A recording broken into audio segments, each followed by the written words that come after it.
YouTube. Oh, no. What do you mean, oh no? You're already on screen, homeboy. Let's turn back now. I have this problem with the video where I look at myself way too much. So, like, my eyes are kind of, like, over in the corner. Mm-hmm. I need to just put this video screen, like, right under the camera so that I can look at myself and still look at the camera. Welcome to what Kareem and I already had a discussion on in our minds, like the second time we were on the camera. It's called being human, Brent. Right. I have this thing where I'm more interested in myself than other people. I don't know what it's called. Personhood. Well, I'm glad it's being human because I wasn't expecting. Yeah, you're clearly lacking that. Yeah, we needed some extra data points to make sure. All right, you boys ready to get started? I am. So give us a countdown, Michael. All right, let's hit record in 3, 2, 1, 0.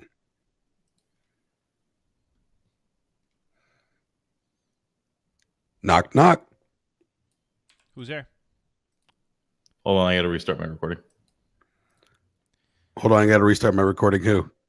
All right, might as well all of us restart our recordings. Sorry, boys. I had it set to that old sound card, and I just noticed it. So, luckily, I did. No. And for everybody watching at home, this is basically what it's like. Brent is our default IT Every person. single time. Which basically means his IT knowledge is on a 4 out of 10 compared to my 3 out of 10 and Mike's 2 out of 10. Right. It depends on what Reddit has on the top page. Yeah, we all fail. But believe it or not, Brent fails the least. Are you ready to start, Brent? Yeah, I am. Can we go? All right. Holy crap. Recountdown. 3, 2, 1, 0.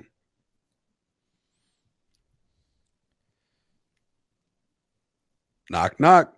Who's there? Blent. Blent, who? Blent Kawinakawole.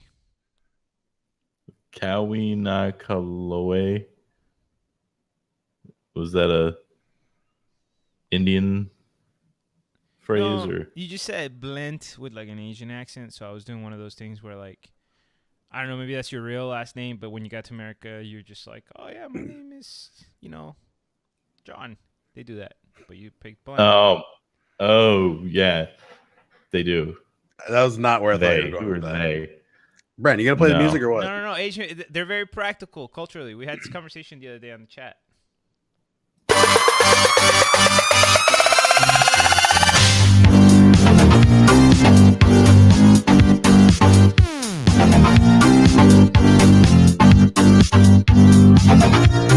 Welcome to the Crypto Basic Podcast. I am Michael Lockie, and today I'll be joined by two other industry-leading experts on snacking.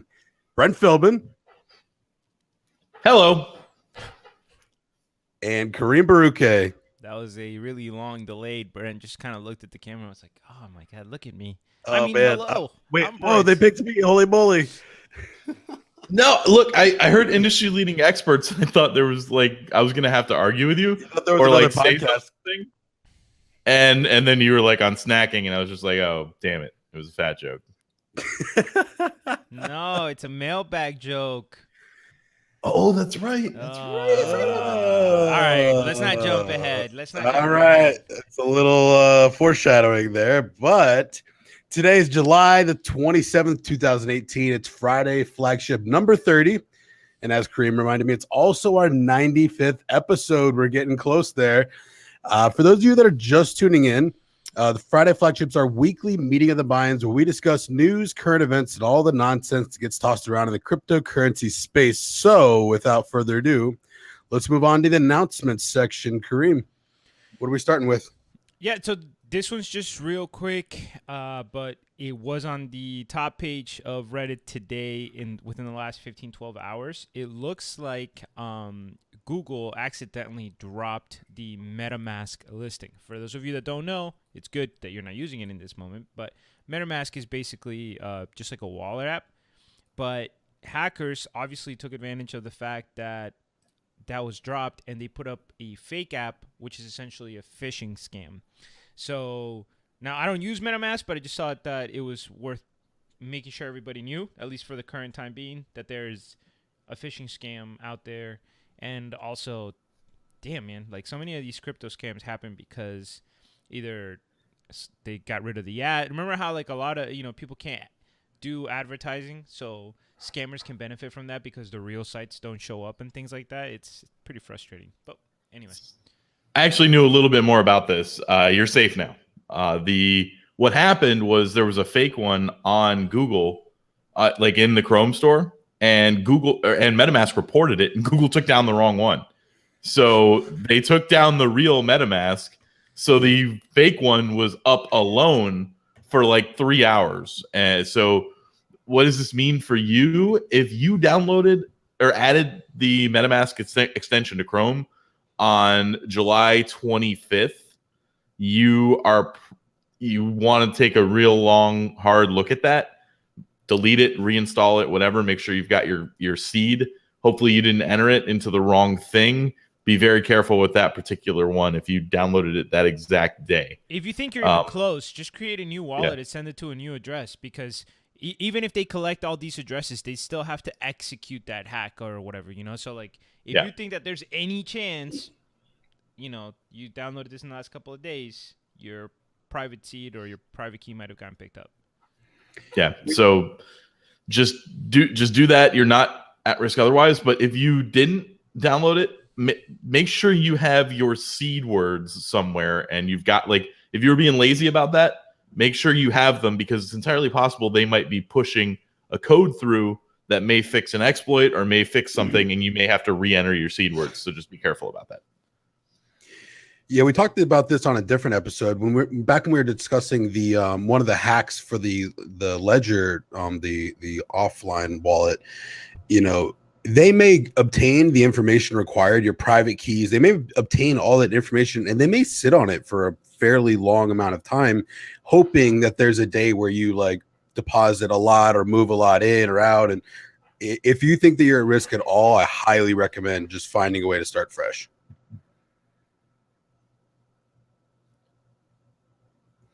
Anything else we want to cover in announcements this week, guys? I don't think so. Nobody pointed out anything that we got wrong this week, so I think we're good. I've had my head buried in the sand for a little bit, so hopefully we didn't miss anything. But anywho, let's move on to the current events section. Kareem, looks like we're going to get an update from a guy that was that's probably going to play one of the leading roles in the eventual Hollywood interpretation of the beginnings of Bitcoin. What is going on? What is the latest with Ross Ulbricht?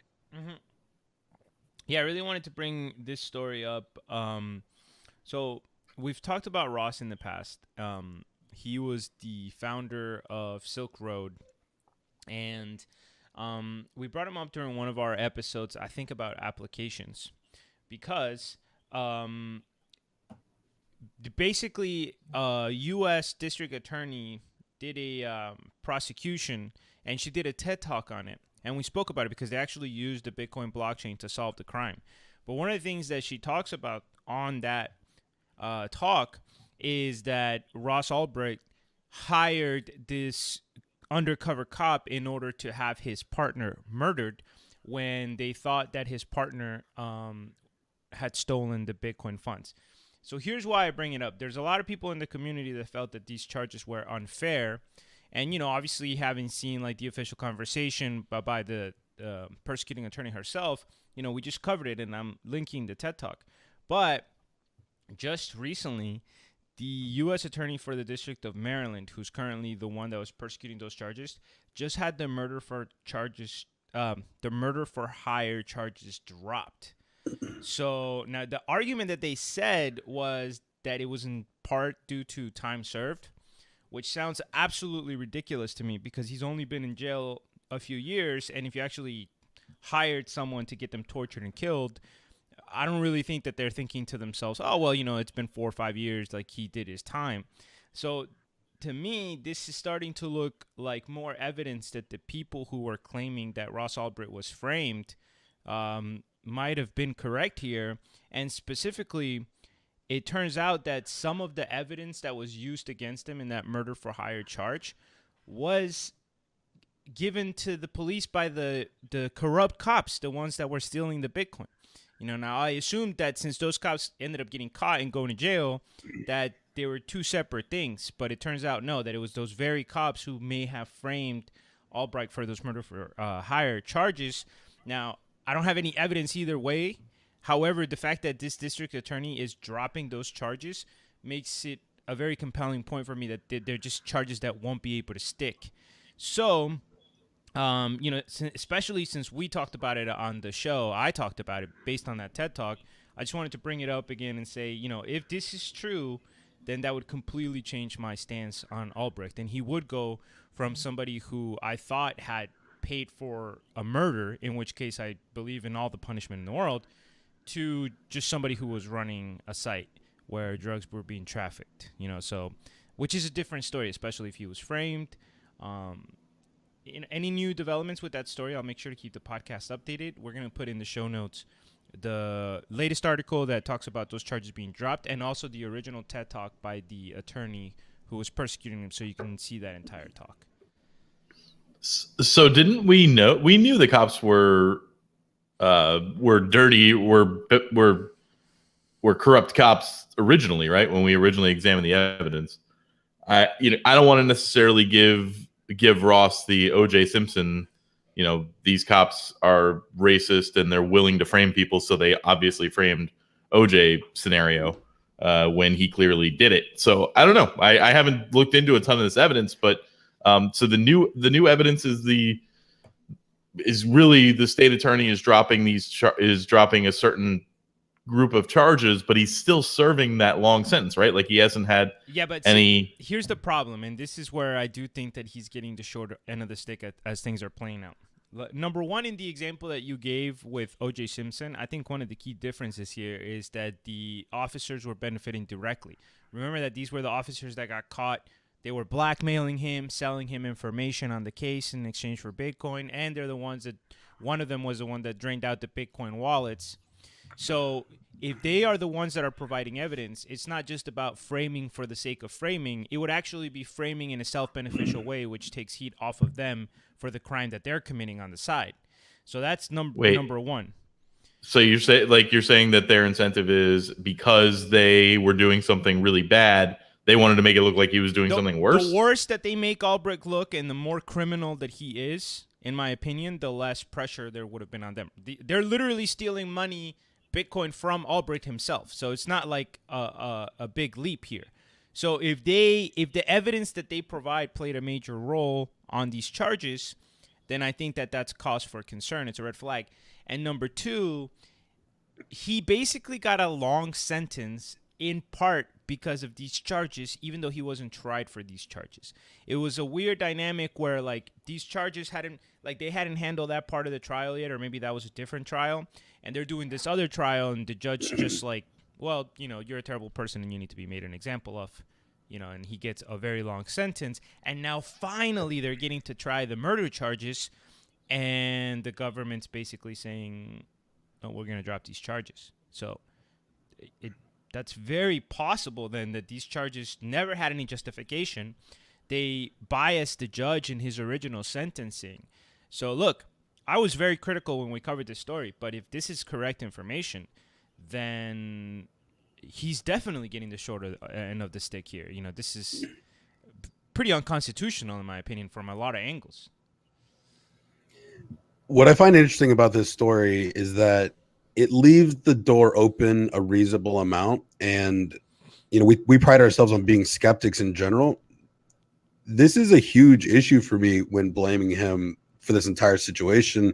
And it's very, very plausible that he was set up. And, these guys obviously thought they could steal the Bitcoin. They didn't fully understand the technology, but there's a lot of people that were incentivized to say this needs to go. And maybe they didn't know how to cover the tracks the way that they're used to. That seems like a very, very plausible outcome.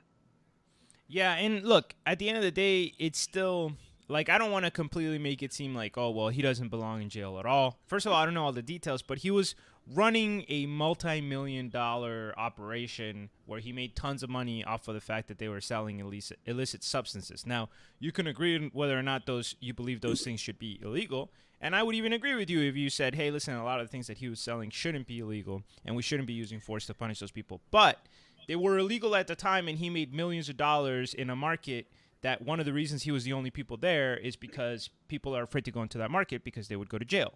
And now he's in jail. So I don't want to make it seem completely like he's only a victim here. But if the murder for hire charges were falsified and it never happened, that's a huge, huge factor here. That completely tainted our opinion, the jury's opinion, the judge's opinion, everything. It's a huge difference to just sell drugs than to get someone tortured and murdered. Yeah, back to the OJ comparison. As much as it's very clear that he killed his wife, he was also over sentenced for something that he did that was like, what did he get for assault? Like, There was like memorabilia theft or something. Like, I guess somebody had. I want to say the story was a collector, like a guy that would own signed jerseys, and a guy that's like owns a lot of the memorabilia stuff, had a lot of items of his that he were claiming were his. So if I remember correctly, he went and like stole them back or something. But like he did it somewhat roughly and kind of just like, but he earned got his like other charges. He got like way over sentenced for something. I don't remember the exact. I think he details, got 10 years for something that usually gets like 3 to 4 years. But it wasn't even that. It was like something that you would usually get away with, like not or like get a fine or something like that. It was like, I think it was like simple assault or something.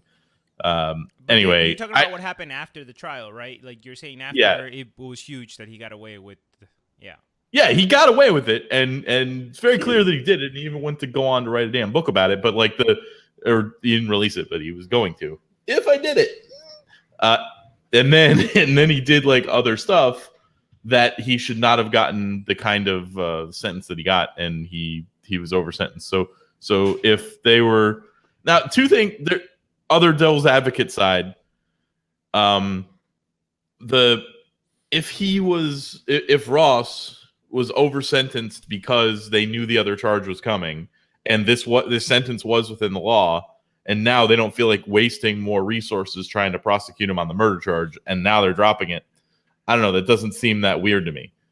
If they feel like, whatever, we already got him for 30 years, we don't need to go forward with these murder charges and waste all this money. Like, he's in jail.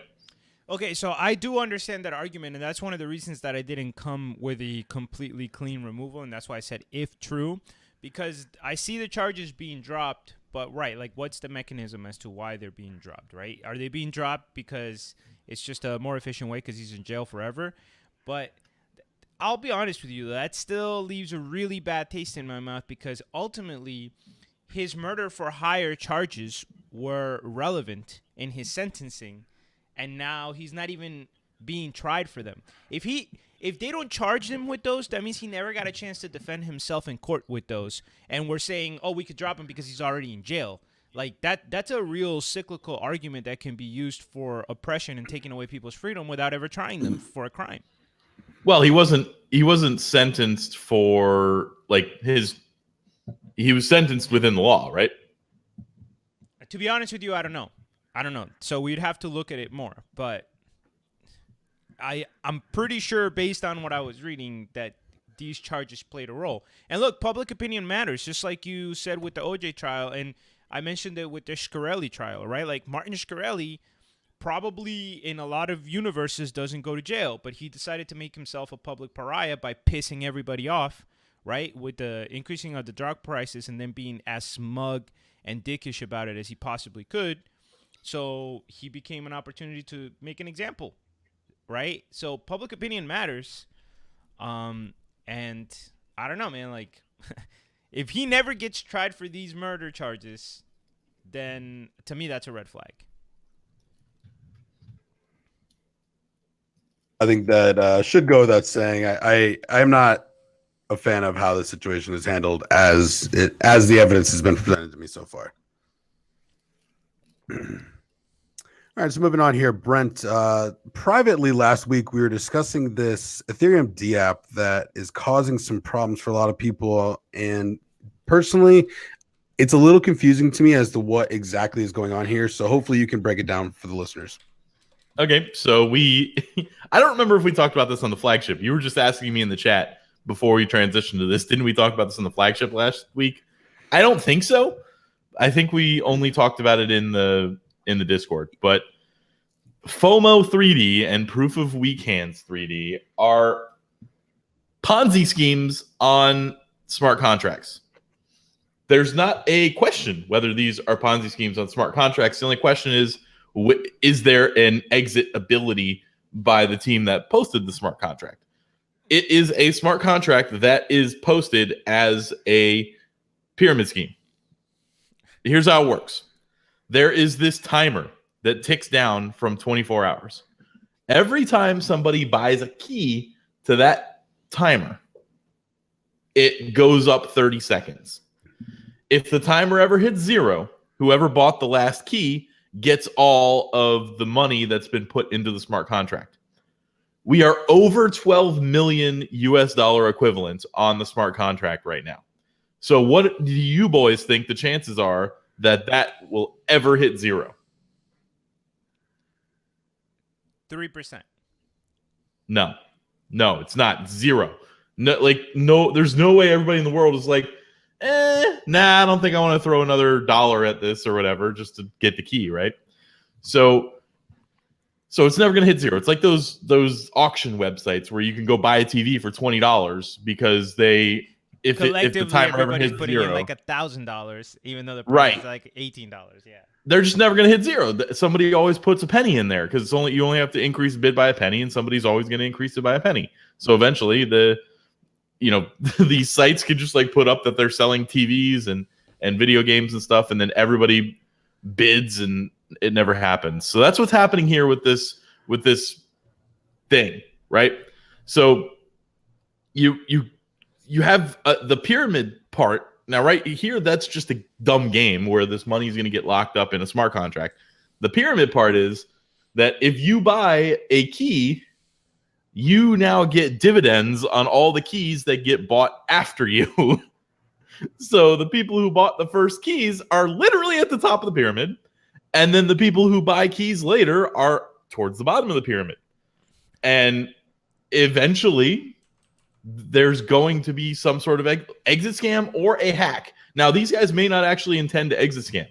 I don't know. They've developed a pyramid scheme that has money locked up instead of money going to the people who developed the pyramid scheme, which is a nice little twist on a pyramid scheme, right?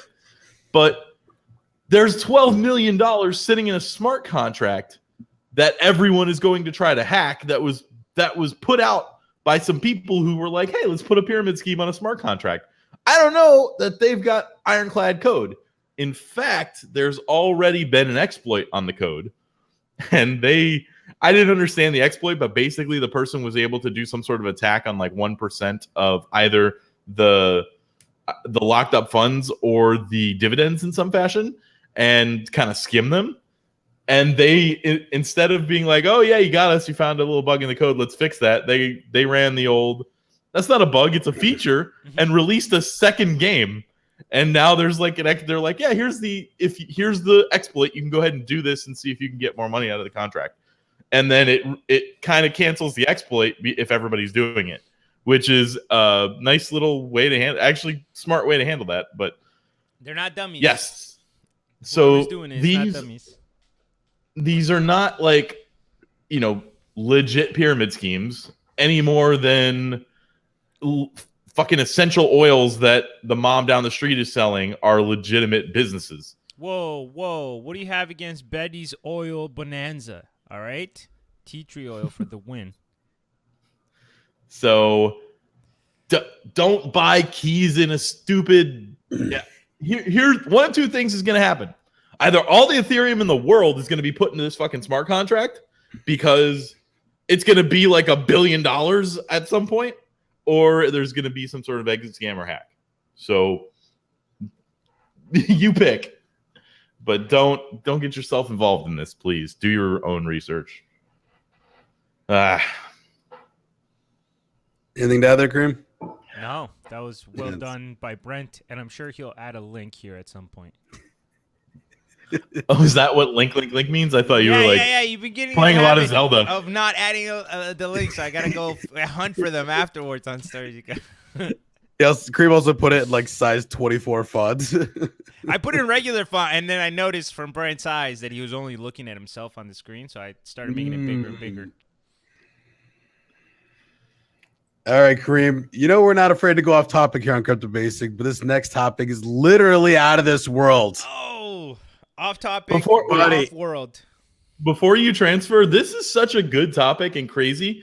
It's the only off-topic thing I've put into the Discord curated news. So basically, we have a channel on our Discord where everything I upvote on Reddit goes in there. So sometimes my posts that I make that are off topic in whatever subreddits get put in there.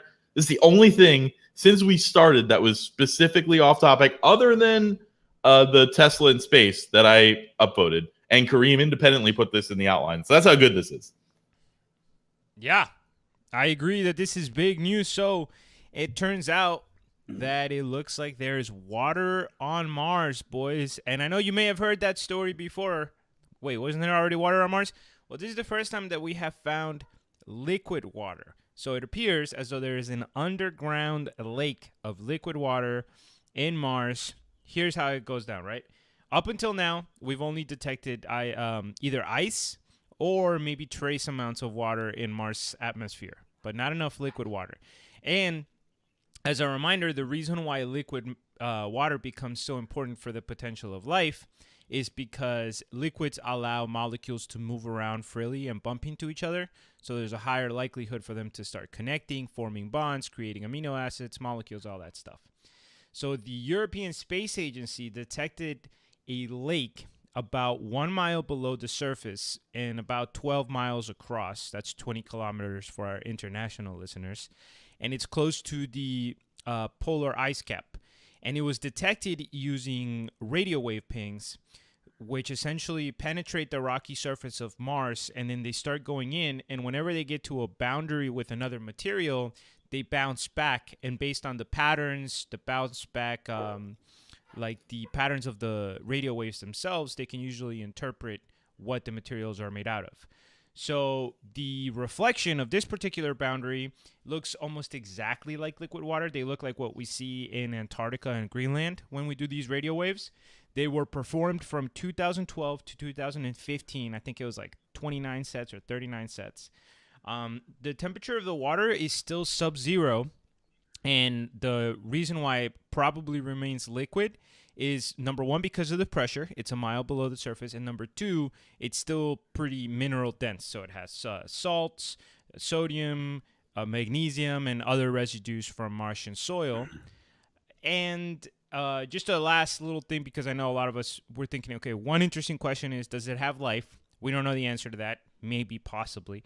The other question is, could settlers use it? If we ever settle in Mars, would this be a major source of water? And the answer is probably no.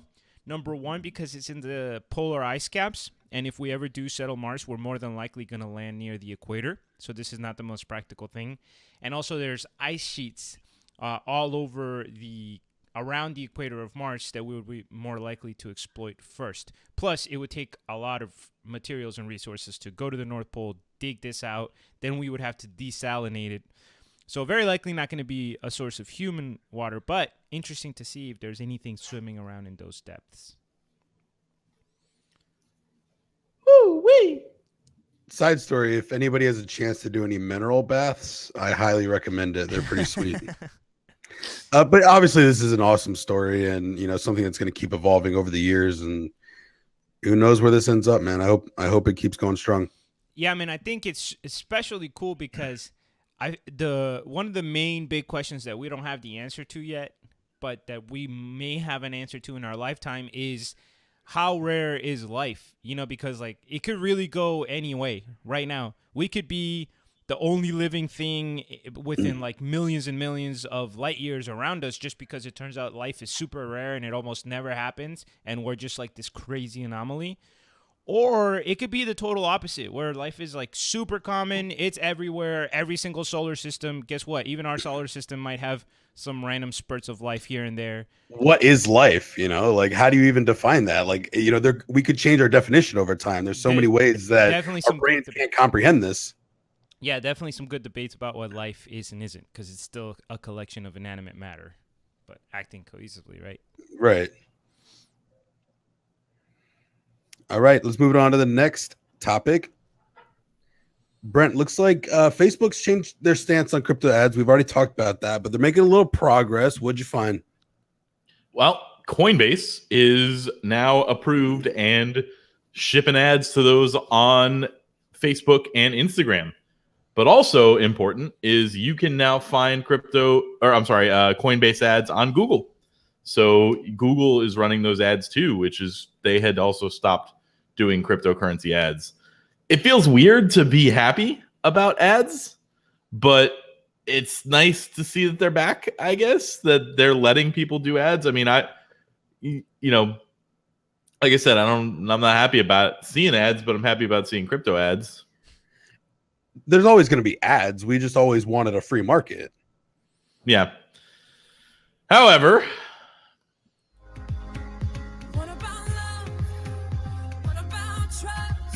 what about us, guys? What about us? What about us? We're not approved yet. Facebook, for the love of God, I'd like to get us some more listeners. I want to throw $5 at an ad here and there. Approve us for our cryptocurrency podcast ads. All right, guys. So serious question here. What could be any rational reason why Coinbase was already approved and we have not been? This feels like physical insider location. trading. No, there isn't one. Stop trying to look for reasons. We're basically the same as them. It's because there's an East Coast bias in the tech world. See, I like both of these answers, but I think you meant West Coast.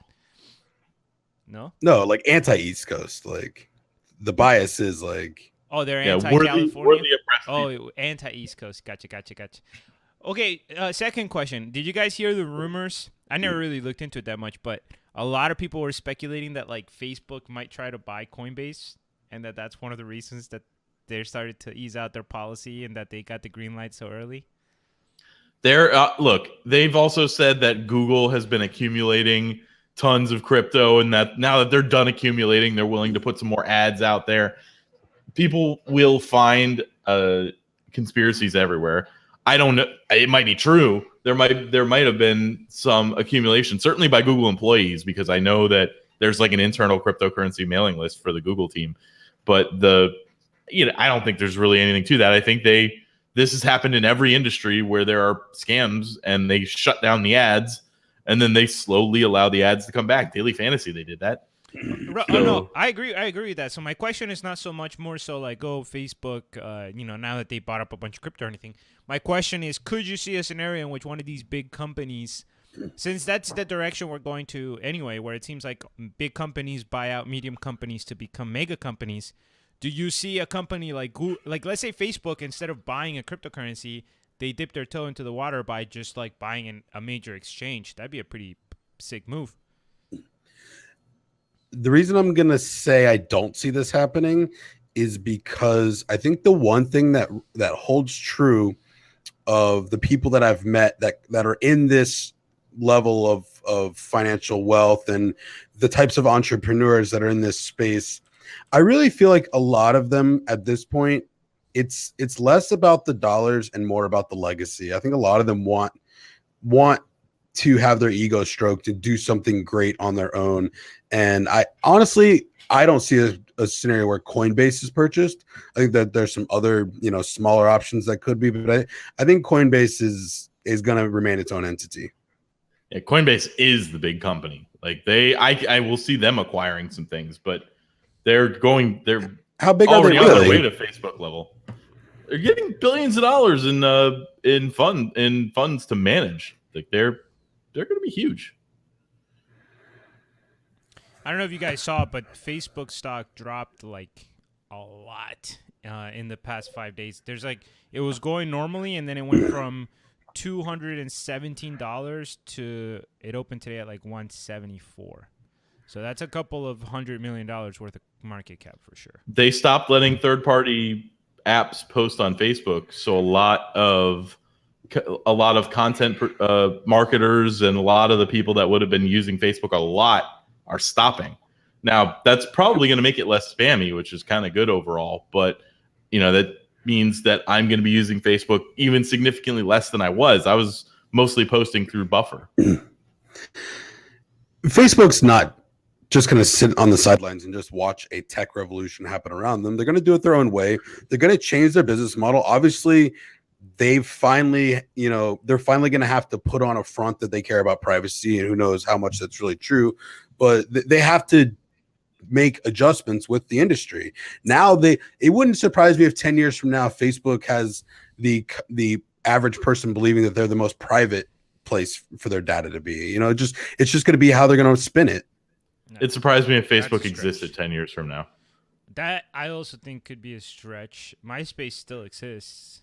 Well, yeah, you know what I mean. Like, fair exists, like where anybody actually uses it. I mean, America Online still exists. MySpace was never, ever, ever close to what Facebook is. It was for the people who use social media at the time. And like proportionally, right? Because I agree, like Facebook has it's a bigger market, so they're not even close in size, but MySpace was a big fish in a market that hadn't matured yet. I will say, I don't want to so much defend Facebook, because I want to make it very clear that I think Facebook has done pretty much everything the wrong way for the most part. I think Mark Zuckerberg is just like not an ideal CEO for a company like this. They sell our data. They lie to customers. They clearly don't care how they influence, blah, blah, blah, etc. So I don't like Facebook at all. But they are in a tough spot, because I see these two sides, these stories that keep coming out hammering them. So, for example, on the one hand, it's about censorship. Like, why is Facebook censoring me and my political views? Or they're censoring, my opinion. I can't even talk about war without them censoring it because it's terrorism. So you see those kinds of stories, right? And then on the other hand, they're getting hammered because they allow anti-vaccine propaganda to spread. You have Alex Jones basically saying that he's going to shoot Robert Mueller, and it's a really tough spot. Like, do you allow that to go out or not? Well, if you don't, are you infringing on Alex Jones's freedom of speech? Well, I think an argument could be made that yes. At the same time, should there be a limit on what people can spread on the internet, pretending that it's fact when it's not? Yeah, absolutely, there should be. How do you balance that equation? I don't think we really have the answer to that. And Facebook, a fucking downvote button. Yeah, I mean, Reddit definitely has a better system with that, but obviously that's not how Facebook works. They're just trying to spam you. Like, they're in a tough spot, man. Like, even if they did things right, I think that they're in a situation that's going to be difficult to navigate out of smoothly. Yeah, dislike. If you post a dislike button and enough people hit it, then guess what? It doesn't show up. All propaganda problem solved. Keep people in their own bubble. All right, moving on here.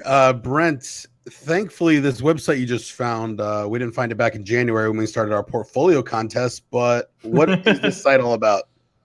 This is, I just found a cool little site. It's called cryptopunditapp.com, and it tracks the big time expert predictions that they make public. So when they're like, Bitcoin's going to be 250,000 or I'm going to cut off my dick.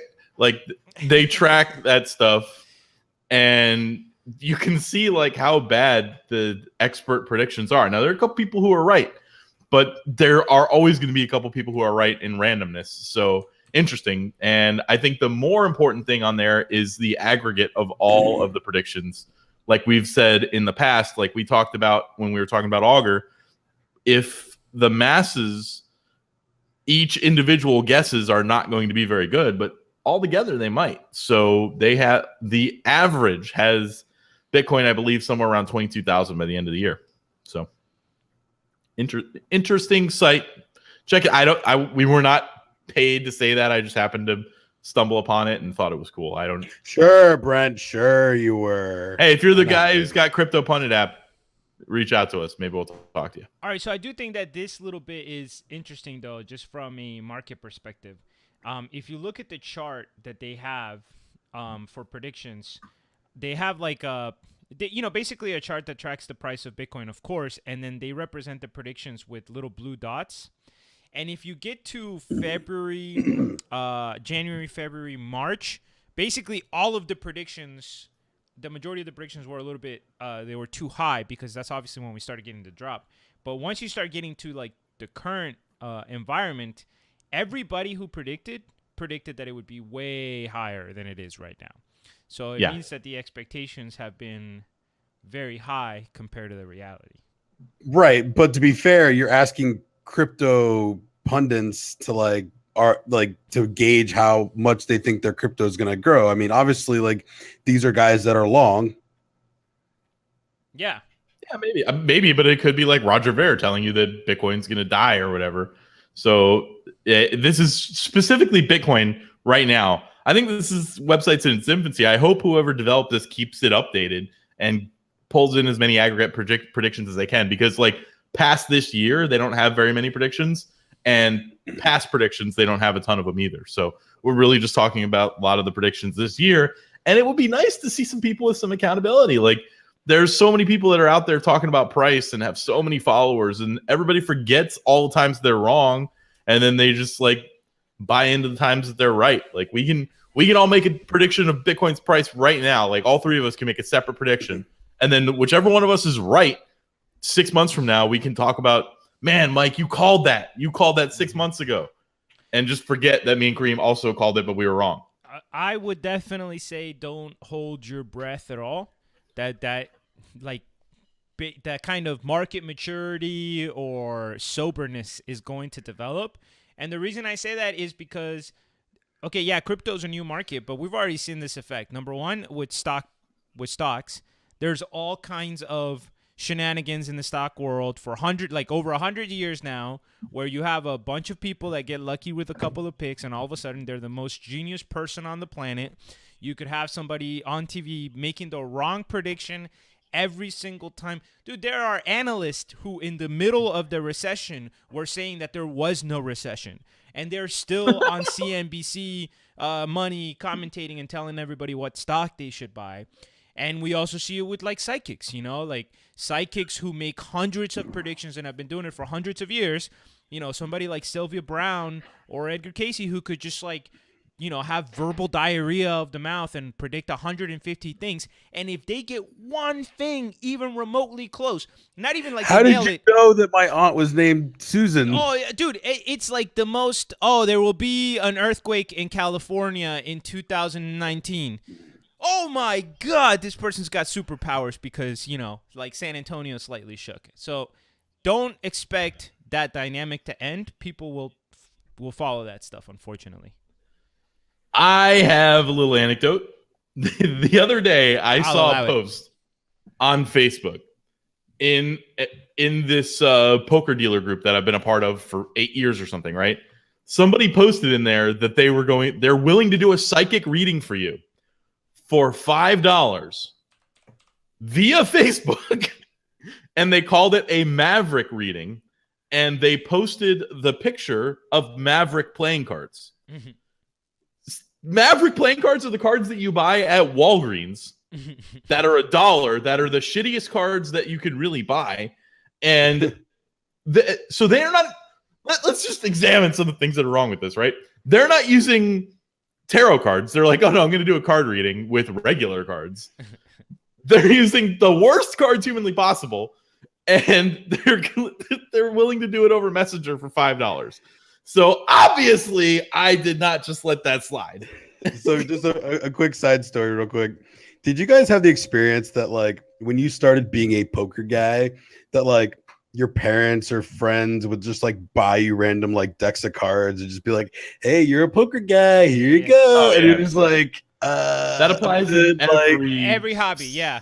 Yeah. Don't tell anybody your hobby. Yeah. Because they're gonna buy you like crappy versions. Yeah. Oh, right. he loves to make his own beer. Let me buy him a beer. No, there's a pretty good chance you're gonna buy him beer that's shitty compared to what he buys. Continue. All right. So the end result is I challenged this. I'm like, First, I put up a post and I say, I'm willing to do a psychic reading for $4, and I'm going to use chem cards, which are strictly better than Maverick playing cards. And I posted like some horoscopy stuff, and I'm like, if this applies to you, you want to get your reading from me, not from this person. Okay. And then that psychic decided to engage with me. Oh my God. Brent, you have to copy all this. We need all the details because this is some of my favorite Brent stories, all involve very similar beginnings. It got deleted. I didn't get a whole lot of screenshots, but I know I feel terrible about that. I should have realized it was going to get deleted, but I was so excited that the person was engaging with me that I was just going on and on. Some of the highlights of this back and forth, I challenged them to a psychic off. I said, look, we'll both read as many people as you want. We'll do 10, we'll do 100. I don't care. We'll put up as much money as you want. Whatever amount of money that is, I can cover it because you're trying to get psychic readings for $5. As long as we have a neutral third party, I bet you that I can get more of those 100 people to believe that I am the psychic versus you. And person would not take my challenge. Then I said, you know what? I'll give $5 to the charity of your choice if you give me a reading. Obviously, I'm going to be posting this reading once you give it to me. And then they said no. And I said, you know what? I'll double it. I'll give $10 to the charity of your choice. They still said no. So just so you know, Brent, this whole conversation while you're talking, I'm putting on video for the people to see the battle that you were having. So they can see you right now fighting with this psychic. It's very good stuff. Oh, battle's over. Go on video. Okay. If you use your brain, you know what I just played for the It's going to be the Cartman thing where he's like, yes, it was Cartman versus the psychics. I love that you got that right. Oh man. I think I did take a screenshot or two. If I can find them, I'll throw them. I'll throw them up as I can't promise anything though. All right, Brett. So I probably don't know the person involved in this story, but do I know anybody that I could use as a replacement, like type of person that I could fill the cracks of this story with? I need something.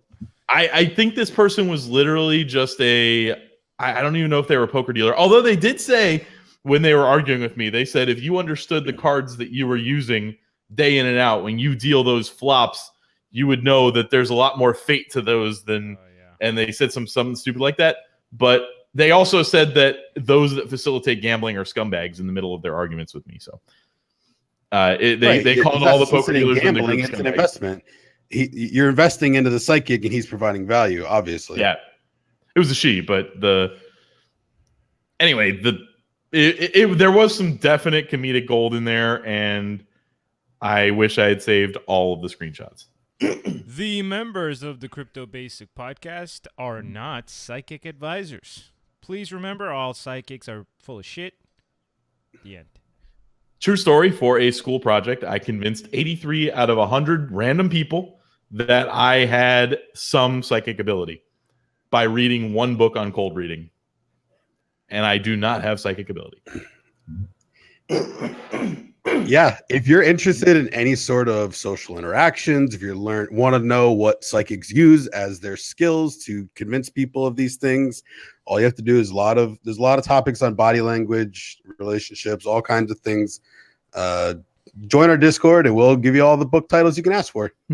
Wow. What a sell there. All right, let's move on to crypto from around the world. Attention please.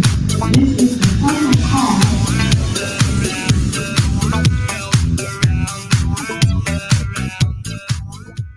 Was that a flash mob, Brent? Is that what you were trying to do there?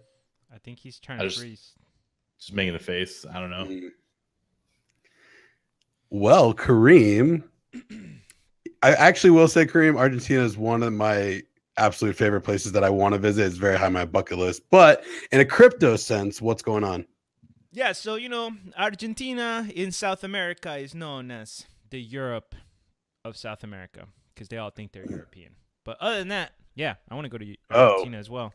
That was some weird hostility that I wasn't expecting. There's not hostility. There's like this weird vibe where like Argentinians are. I guess, identify more with European culture. So they kind of look down.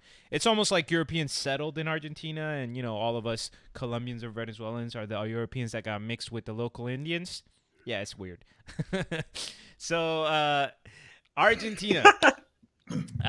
So there was a G20 meeting in Argentina where one of the big questions was, what do they have to say about crypto? So what's the G20? That is an international forum for the major world governments and central bank governors for major countries. So Canada, U.S., Mexico, European Union, Russia, India, China, Chile, Argentina, Brazil. Basically, obviously, I'm not going to list them all, but suffice it to say that collectively they account for 85% of the world's GDP, 2/3 of the world's population, and half of the land area. So pretty influential people. What's interesting is that the headlines, at least in the crypto like subreddits and stuff like that, was just insane. Like, oh my God, G20 bullish on cryptocurrency. Like basically, I mean, you would think that they came out and said that cryptocurrency was the greatest thing since sliced bread. What actually they decided, though, was in a tiny little bullet point on cryptocurrency, they opened up by saying, tech innovation, including crypto, can be beneficial. And then the next 3 sentences are just a big but, where they're like, but it's used for money laundering and tax evasion and terrorism and blah, blah, blah. And then we need to keep an eye on it. And it's not a systemic risk yet, but we're keeping an eye on it. And if we do feel like it's a risk, we will act quickly. So apparently the crypto community interpret that to be fantastic news. It sounds more like nothing to do about it yet. But anyway, so that's the latest update on the G20 and their position on crypto. That's interesting. I don't feel like crypto people on Reddit usually take things out of context and go crazy and upvote them and talk about how amazing they are. That never happens, right? Never. Nah, it's just Never. That's why I put the story in, because it's such an You know what? I feel like Kareem fell for it. Actually, he actually probably thought like, "Oh, G20. I know what this is all about. This is actually going to be great." Oh, never mind. There's nothing here. What's going on? Yeah, I mean, I No, clicked it's not it, falling read it. for it. He did his own research. Yeah. It was a big. It was at the top of the subreddit. It's like they thought this is the best.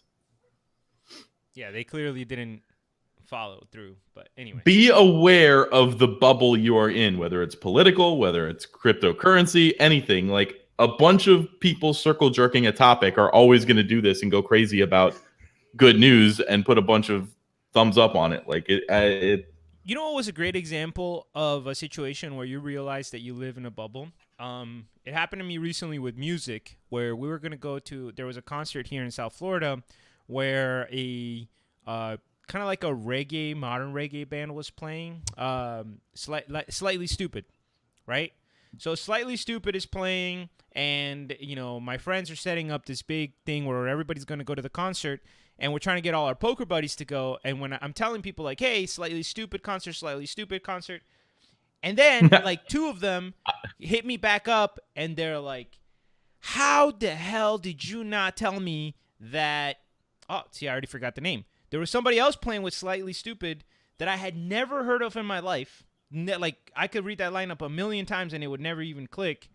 And half of my friends were like, oh, well, you didn't tell me this person was going, who's, like, obviously the real deal, and now they were interested in going. So the reason I bring it up is just because... they were clearly playing together with somebody that I liked. So it's like a similar genre, a similar group of people. And yet, somebody who's huge and a big deal to all my friends is somebody that I've never even heard of. And then you just have that moment where you're like, my God, even in music, I live in a bubble. The people I think are huge, some people haven't heard of. And there's all kinds of people selling, filling out stadiums, and I don't even know their name.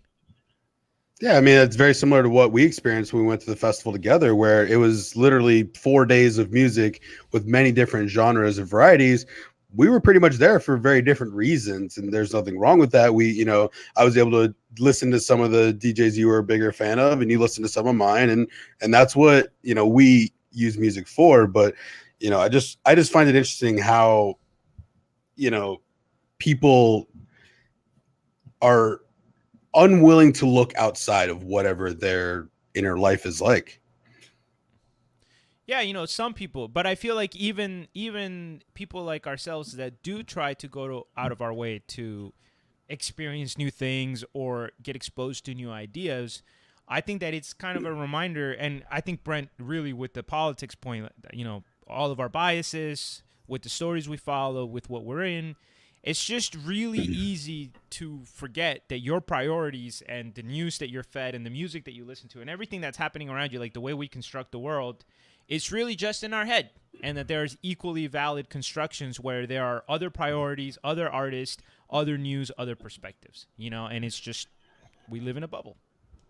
We all do. I would say more than anything else about this podcast, I love that this gives me a great way to expand my bubble. I mean, every time we record a flagship, I would say all three of us learn some things, and we go back and forth, and we get to sit with two of our best friends and talk about stuff going on. And I like that we're not afraid recently to go slightly off topic when it comes to more overarching life concepts. And I think that's going to be a good tilt for us going forward.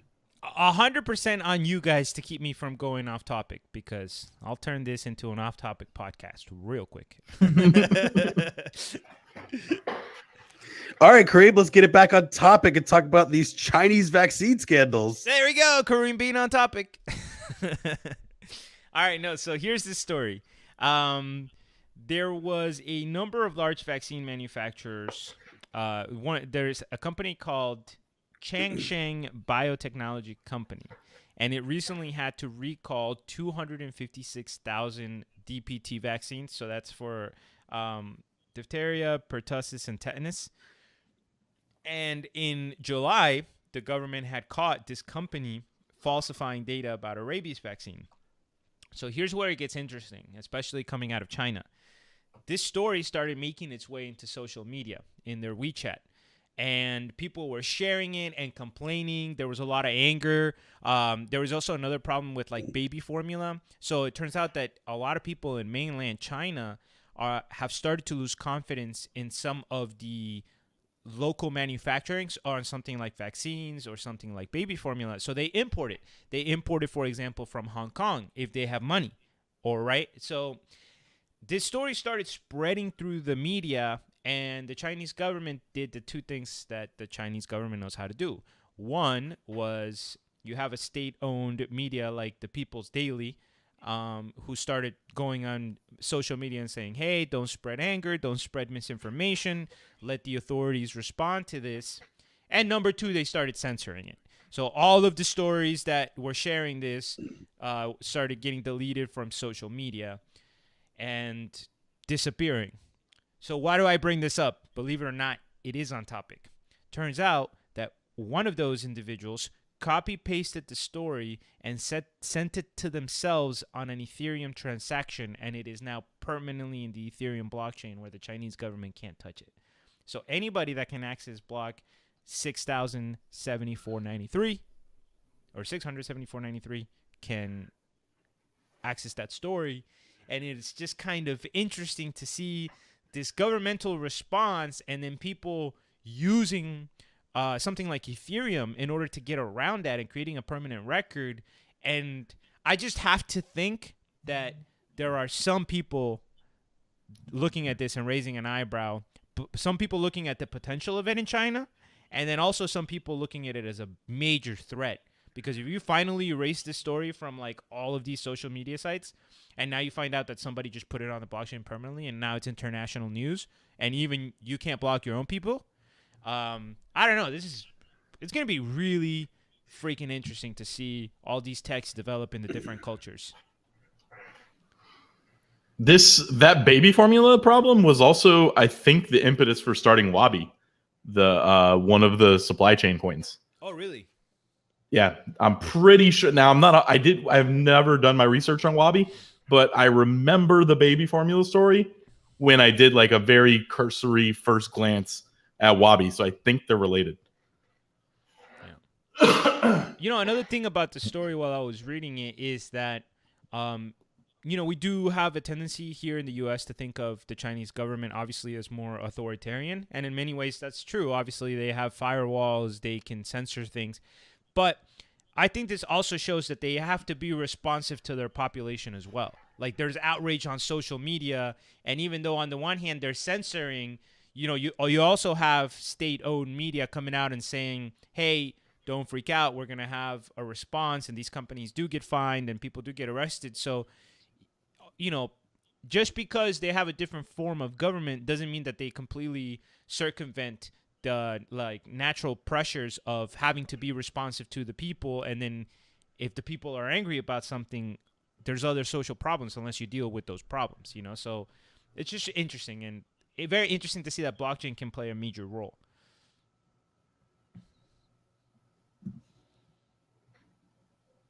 Anything else we want to cover here, gentlemen? All right. Anybody else have rants other than me this morning? Mailbag. You want to do mailbag first or rant first? Totally up to you guys, whatever you'd rather. Rant away. All right. So I'll try to keep this brief. I had a bit of a tragedy in my life recently where my 16-year-old nephew committed suicide this week on Monday. And, I am currently road tripping across the country to get there and see my brother and make sure that he's doing all right. Obviously, no one's going to be okay, but, make sure I can mitigate the earthquake as much as I can that's going on in their lives. But, I'm just trying my best to make this a call to action and really understand that there's people out there that don't function the same way you do. Their brains, the circuitry, the wiring is different, and it never gets easier. So, just call your loved ones, remind them that you care, remind them that you're there for them, and really just go the extra mile for people, because, we really only have each other in this world. But I am happy to get this back on a little bit of a lighter topic, and this is a pretty fun way to end this. So we do have a mailbag question. Yeah. Crypt Basic. Flagship Friday. You listen to the mailbag drop, where we break down our members' thoughts. Just starting crypto, don't you stop. Keep listening till you hit the spot. Woo! Did that sound okay? Yeah. Reasonable. The the waveform. Minus the lyrics. The vocals seemed pretty weak. I'm sure we could get somebody with a little more tonality, maybe a little more pitch. But within the context of what it normally sounds like, yeah, it sounded fine. Funny story. I Snapchat had this "Are you tone deaf?" thing the other day. It's a couple weeks ago maybe, and you could click through it and it would play. It'd be like, which of these sounds is different? I got every one of them wrong. I am absolutely, completely tone deaf. Can you send me a link to that? No, it was on Snapchat. Oh my God. It was just one of the things that one of the people did for the day.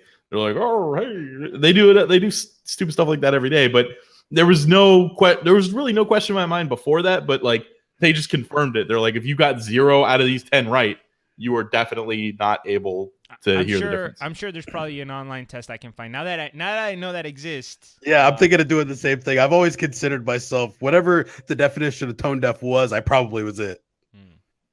My it really reared its head at me in the escape room. Now that I'm running the escape room, one of the puzzles requires you use these glasses, and you have to tap the glasses to get them to play a note, and also play it on a musical instrument to match them up.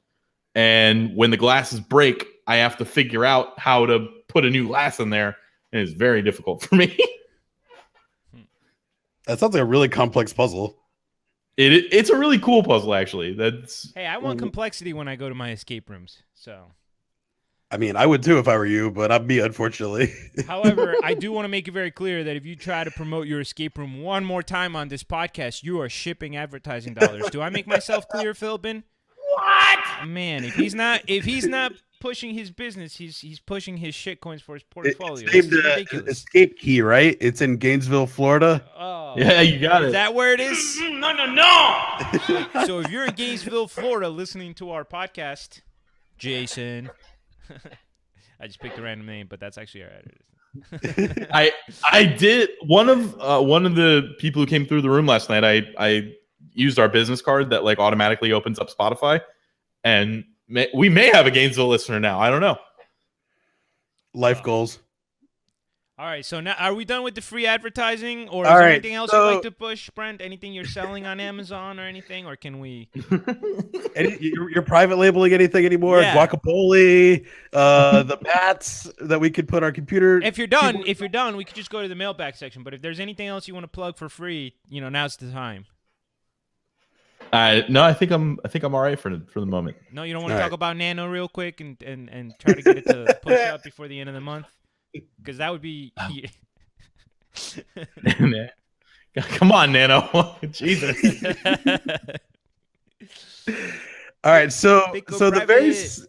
very subtle, beautiful thing about this mailbag question is that the guy's name is Potato, Oh, and so he's good. been part of the Discord for a while. And actually, every time he says something, it's made me laugh. So his question is: so by now, I know that you guys are well versed on crypto, but listening to the podcast more and more, I also understand you may have some industry leading experts on snacks.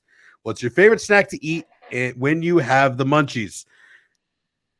Kareem, I'm going to start with you. No so way. That, Yours so is that Brent can think about his answer while. but yours is right here. Go ahead, Mike. Lead the way. Yours is All right, first on the fine. outline. That's because I did my outline last night expecting to get 3.5 hours of sleep when I got up early anyways, because I don't know what time zone I'm in. So this is kind of a tricky question. The term favorite is always so like difficult to say. So I picked a couple different categories. My absolute all-star favorite thing you can put in front of me would be the Godiva white chocolate Magnum ice cream pints. And basically it's a pint of ice cream, but there's a hard white chocolate shell around the entire box, and it's just absolutely on point. As far as my like guilty pleasure salty snacks, I would go with like white cheddar puffs. There's a couple different brands. I'm a huge fan of those. And one of the things that I actually use to get me through those munchies more than anything else actually is Crystal Light. It's a no calorie drink mix that I can get in there and have different flavors and still feel like I'm getting some kind of taste sensation when I'm trying not to eat any calories. Nice. He narrowed it down a lot. I just kind of started putting in a bunch of stuff that I like. So I love dark chocolate. Beef jerky's delicious. I like teriyaki flavor myself. I'm a big fan of cheese. Favorite cheese is Gruyere, but also Trader Joe's sells these cheese sticks that are wrapped in prosciutto. They're so good. You actually were eating one before a recording one time recently, and Yeah. they They look amazing, right? It's because they are amazing. They're at Trader Joe's. Yeah, your eyes are not deceiving you. So, also kiwi, one of my favorite fruits. Turns out it's super nutritious. And then when I found out that you can actually eat it with the skin, I no longer had to peel it, so it became an obsession. I probably eat 3, 4, Really? 5 How kiwis do you a- like them with the skin? They're fine. It's honestly like a peach or something. I never would have thought of it. I always peeled it. My dad always peeled it growing up.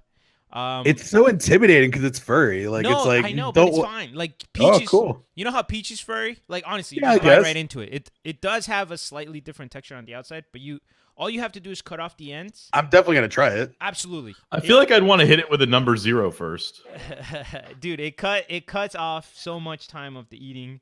Honey roasted peanuts, hummus, and then there's a bunch of Colombian snacks that I love. Almojábana, alchira, chocorramo. Some of those are pretty bad. And then there's something.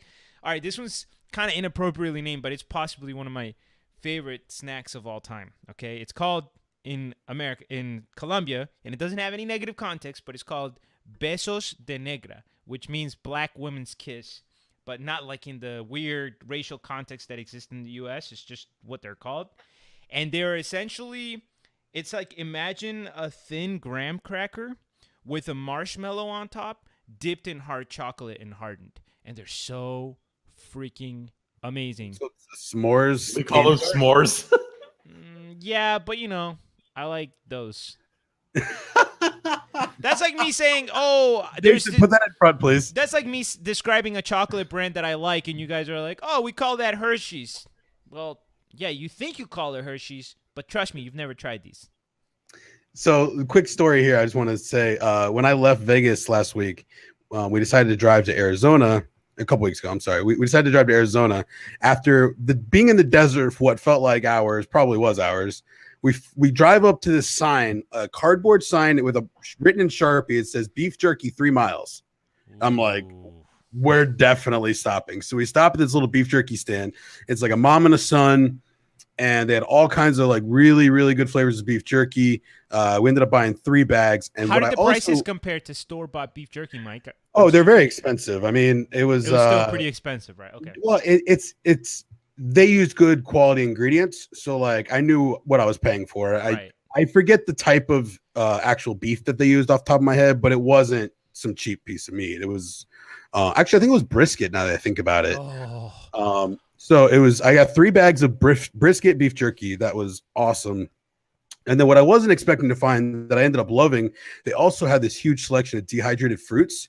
So we got dried mangoes, banana chips, we got a bunch of things. And now I've decided I'm probably going to try to find a dehydrator because I want to make some of this stuff myself. Sounds pretty good. All right, Brent, you're up. A story with Your Mike time and to Brent shine. that ended with them wanting to buy something. So USA. this is a tough question for All me. right, hold because on I a pretty second. much like I'm going to be back everything. in half an hour, okay? Brent should be about halfway done. Just kidding, Pillsbury. Go ahead. Give us your best snacks. I really do literally like I like everything, so I'm gonna just pull out some of the things that randomly, if I go out of my way to go somewhere, I have to eat them. The s'mores, hot s'mores at Blaze Pizza. You got to make sure you get that when you go to Blaze Pizza. At the end there, they like put it on the oven, make it hot for you. The Sour Bright eggs by Trolley are very good. Very this random thing you can't find anywhere anymore, but they're really awesome. But here is the game changer for me for something that I already really liked. Putting Reese's peanut butter cups in the freezer is like the best thing you can possibly do for yourself, other than the fact that you're going to get fat. So putting Reese's peanut butter cups in a freezer, when you eat them, they are just so much better. You don't get the like peel off onto the little cup part of the wrapper that you can't avoid in any other way, and therefore you don't have to lick the wrapper, which is kind of disgusting anyways. And y'all don't do that? No, that usually just stays in the wrapper. Yeah, I have to lick the wrapper because I can't let that just slide. And I'll just, I don't know, brownie brittle. Those like brownie brittle things that are like expensive, but they're good. Those are, I don't know, man. Like, Brent, can you tell the white chocolate yogurt covered pretzel story? well, you just ruined the ending. So this is a much better story if you don't hear that first. But I thought so. Okay. I was having white poop. I was having white stools. I mean, like bright white, like cream colored. And I'm like, what the hell is going on? I Google it. Don't Google medical symptoms, for the love of God. Just don't do it. WebMD, why is my poop different colors? Yeah, I Google white stools. It's indicative of liver disease. It's indicative of like Cancer, different death. types of cancer. Yeah, like I was like, oh, I knew I shouldn't have been drinking so much. Oh boy. And but because like this was like really pure white. And then what I realized when it went away the next day is I had eaten an entire bag of those like yogurt or white chocolate covered pretzels. I don't know which one it is, but there's a white substance that covers these pretzels. I ate the whole bag the day before. So I wanted to make sure that this was actually what did it. So I ate another whole bag that day, and sure enough, a man of they were white science, in it. Brett Philbin, always wants to control the variables and make sure that he does his skeptic's job. Just goes in and does it again. That's why I love him. All right, guys, final question to wrap this up, since we kept it so Americanized by talking about our snacks and stuff. I want you each to, it doesn't have to be your absolute favorite, but, think of a favorite food from anywhere in the world. Ideally, like if you could have one food, it doesn't have to be just a snack. Like if you could travel right now or tomorrow and get a meal anywhere in the world, what country do you think you're going to, and what food type or dish do you think you're going after? Japan sushi, not close. Japan sushi, not close. Michael. I was gonna do Japan, but some kind of Kobe beef, some type of probably the same restaurant as Brent. I would just order something different. Maybe Maybe like the izakaya, like Japanese soul food style stuff, but like definitely Japan, 100%.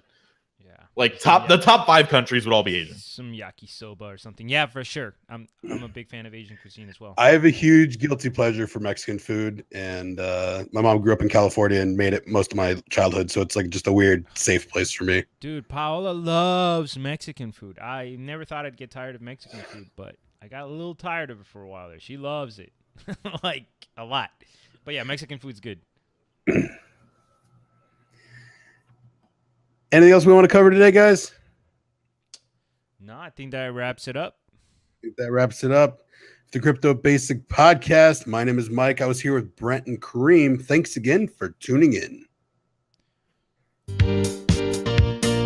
The members of the Crypto Basic Podcast are not financial advisors, but they can tell you things about snacks. Go to Japan to eat sushi with Brent and yakisoba or something weird with Mike. We love you guys.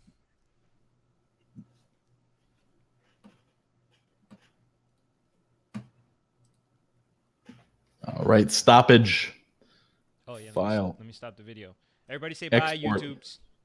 Say Bye, Oh. YouTubes. Bye. Hey, click Bye. the subscribe button and the like button down below. Nobody watches these things, so do it. All right.